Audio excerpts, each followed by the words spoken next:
Recession is humbled and honored to have Mitt with us today. So I'll keep this short, and I want to introduce the next President of the United States, Governor Mitt Romney.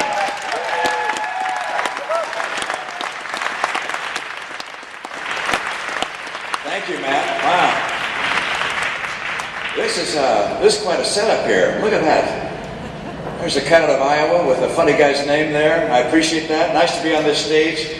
As I look at this stage, I realize this stage is going nowhere. I mean, this stage is going to stay here until a heavy piece of equipment comes by and picks it up. It does remind me, when Ann spoke here, I'm seeing a nodding head here. She remembers, Ann spoke here, another nodding head. She and I were on a stage that was in two parts, and it was about, 18 inches high. And as she was standing on her side, one of the legs collapsed, and she went down and landed on her backside. And the crowd, big ooh came out of the crowd.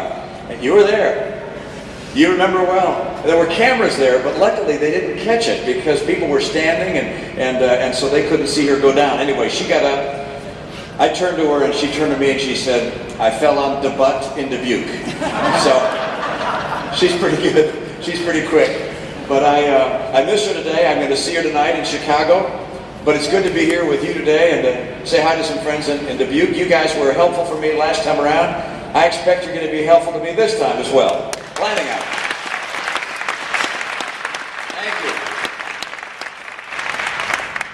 you. You know, when I was a boy, we used to turn to our parents as a generation and ask them how they did during the Great Depression.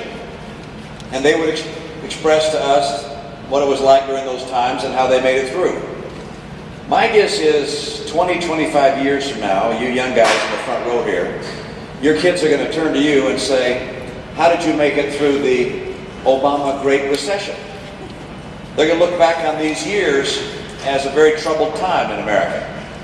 And how you answer is going to depend in part on what happens about a year from now.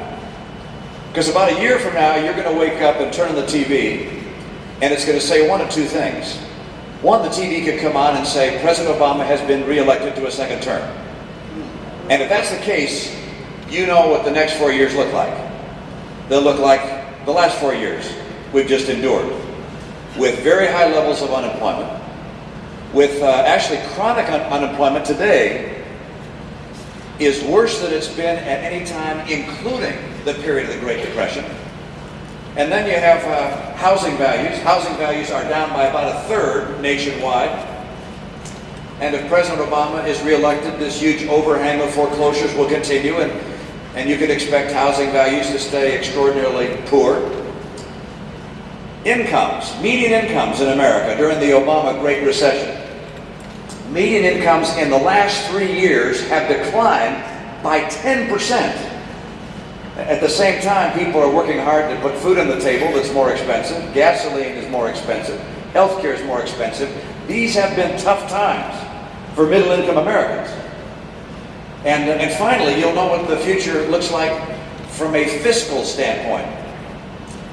Because we've been borrowing too much money. And if President Obama is reelected, why, you can expect more trillion-dollar deficits and perhaps a very significant risk that America will face the kind of fiscal crisis and calamity that you're seeing in Europe, in Greece, in Italy, in Spain, and so forth. The difference, of course, would be that there's no one big enough to bail out the United States of America. So if President Obama is reelected, you have a pretty good idea what the 4 years would look like. Now, the alternative, of course, is that you turn on your TV about a year from now, and instead of seeing the Obama camp celebrating, you'll see something on the TV that says, "Mitt is it."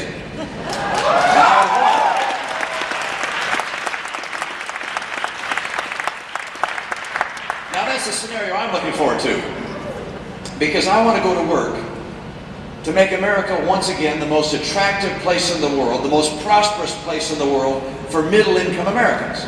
I want this to be the place where people around the world say, "I wish I could be middle class in America," with all the jobs they have there, with rising incomes and bright prospects.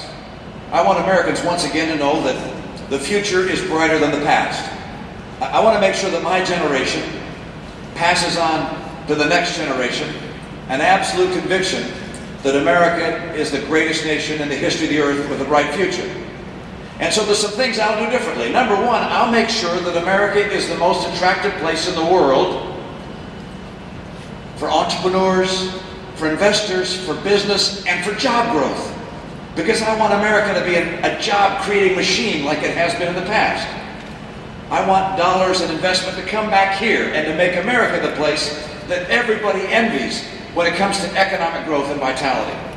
And secondly, I'm going to do something to government. I'm going to make it simpler and smaller and smarter, because government's too big.